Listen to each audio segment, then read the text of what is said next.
Hello everyone and welcome to another devlog episode. So, since the last devlog I've made a ton of changes and improvements to the game, and a lot of those improvements were done behind the scenes so that I have a solid foundation to build upon. But I don't want to talk about those things that much because they aren't that interesting, but one of the first interesting things that I wanted to add to my game was a new enemy. So I was thinking about an enemy that can change states, and after some time of thinking, I came up with this. So the enemy will have two stages. In the first stage, the enemy is inside a rock that will roll towards the player. Now the player needs to destroy the rock to reveal the enemy, because if he doesn't and the enemy crashes into the player in this first stage, the player will receive serious damage. And once the rock is destroyed, the enemy will become very slow and vulnerable. Now with all of this in place, it was time to make some models for him.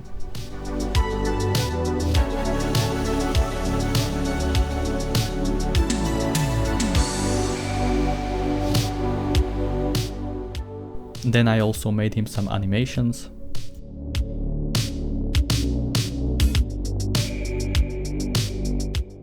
Now he also needed name, and I couldn't come up with a really good name, so I just named him Stone. So it's like stone but with M. Now up until this point I had two enemies in the game, and the reason I wanted to make an enemy that can change states is to see just how solid the foundation that I've built actually was. And I realized that it wasn't solid at all.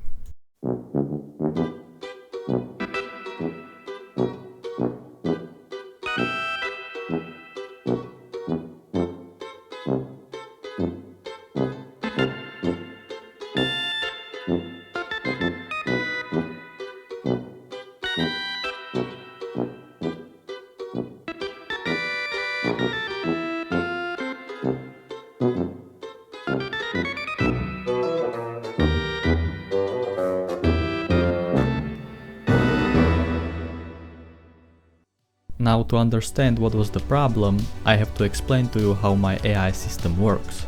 If you have ever made or tried to make an NPC or an AI bot in Roblox, then I assume that somewhere in your code you most likely use this function. And all this function does is it causes the humanoid to attempt to walk to a given location. Now when making an AI, this is usually the best way to make him walk towards something, and it's also very easy to use. But there is a problem. And the problem becomes more and more apparent the more AI bots you start putting in your game that use this function. You will see that your game starts to eat up a lot of the bandwidth, and it also might get real laggy really quickly. And why is that? Well, in Roblox, each player cannot send or receive more than 50 kilobytes of data per second. Whenever you use the humanoid move to function, or you have an object in a game that is not anchored, physics for that object need to be calculated.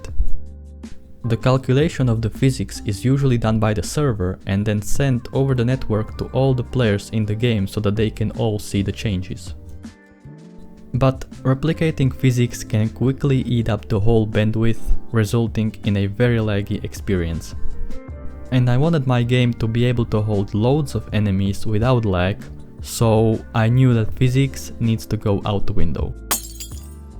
So to explain this very simply, this is the solution that I came up with.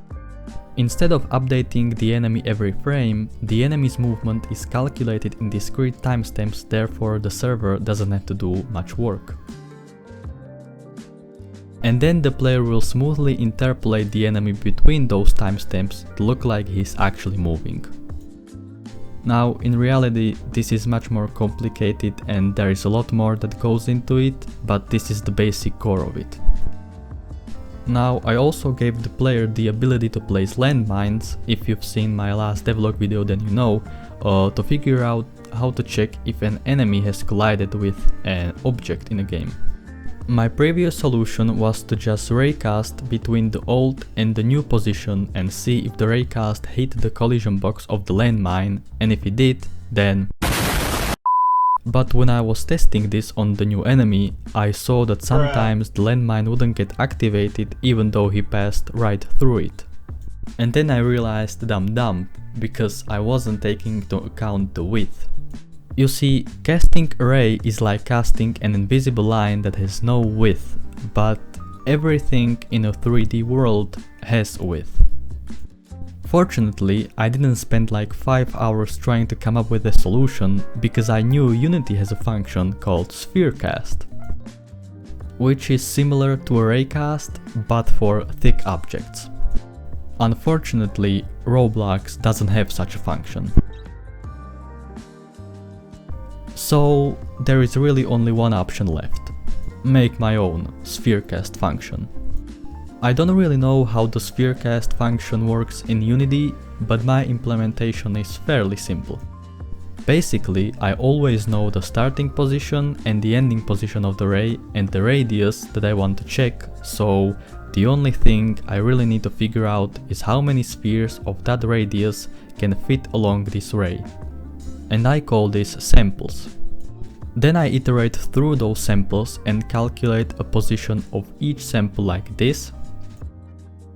And then I just use this function to check if something intersects with this sphere. Nothing too difficult.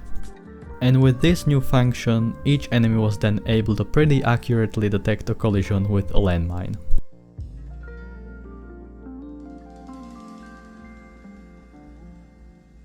Anyway, that's it for this devlog.